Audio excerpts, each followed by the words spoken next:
forecast, but first and foremost, will we be able to see those northern lights? It's always our fault if it doesn't work out. I wasn't going to blame you, but I do want to know. Well, here's the thing. So a lot of folks remember May of last year, we had that really huge storm. The northern lights were visible almost with your naked eye in Ohio. It was absolutely incredible. It's not going to be that good this year. So just let's set our expectations accordingly.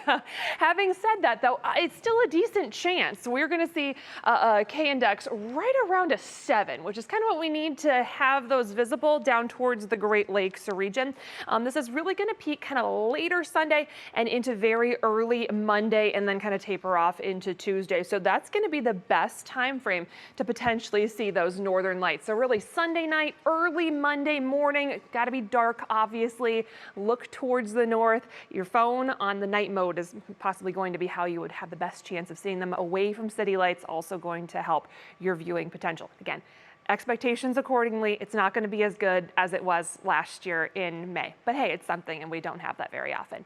One thing we're also going to watch, aside from that chance for northern lights, the smoke. Our skies are generally going to be clear as we get into Sunday night, Monday morning. However, we're tracking some of that wildfire smoke. There's a lot of wildfires burning, especially up into Canada, areas of Manitoba. They've got a lot of smoke that's going out into the atmosphere, and that all gets dispersed and kind of taken with the prevailing wind. So a lot of that has come down into the northern plains and really focused west and south of us for the time being. Today, we were very minimal with any smoke involved. Give us just a little bit of a red sunset if you caught that.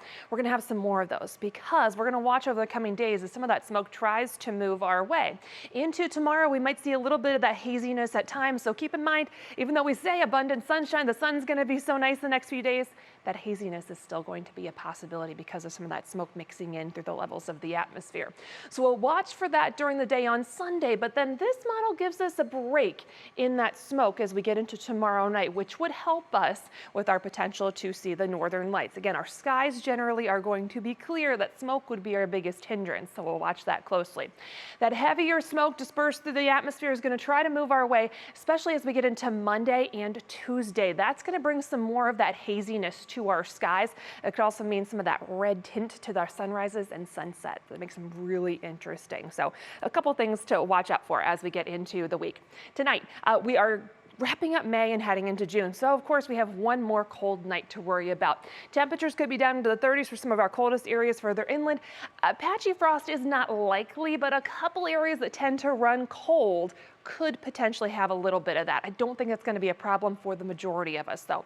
Tomorrow is going to be a brighter day overall, even if we get a little bit of that haziness, and temperatures generally over the next few days, once we get past tomorrow's cold start, will be warming up. We've had that cold air really, it seems, plaguing the Great Lakes region for the past month or so. It's been a very chilly May for us. Warm air has been out of reach. That's going to be heading our way. Monday's a transition day for us in terms of temperatures. Then we really tap into that warm air as we get into the middle part of the week, and we're going to get our temperatures back into the 80s, which is going to feel pretty nice, especially compared to how things are going to be later tonight. Temperatures right now, 40s, 50s, depending on your locations. Those will be dropping a little more. We've got mostly clear skies in place. Winds were a little blustery through the day. Those are working on calming down. We've got high pressure off to our west that's going to be settling in as we get into the coming days. National Design Mart hour-by-hour forecast. Again, some of those areas further inland that tend to run a little bit colder, we'll watch for the potential for some of those to drop into the mid-30s. So a very cold start into your Sunday morning. As we go through the day, though, we should see a good deal of sunshine, maybe just some passing clouds, a little bit of haziness. Temperatures into the 60s.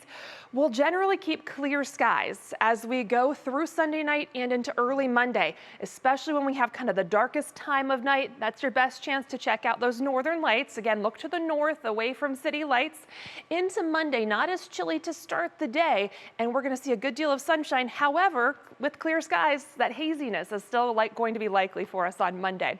Temperatures top out in the 70s on Monday, so we're back around average, and we do improve from there with the rest of that Medina Country Club extended forecast. More haziness for us on Tuesday with those guys. Temperatures make it into the 80s though. We've got more 80s for the middle part of the week. We'll have that chance for showers and storms returning late Wednesday and into the rest of the work week.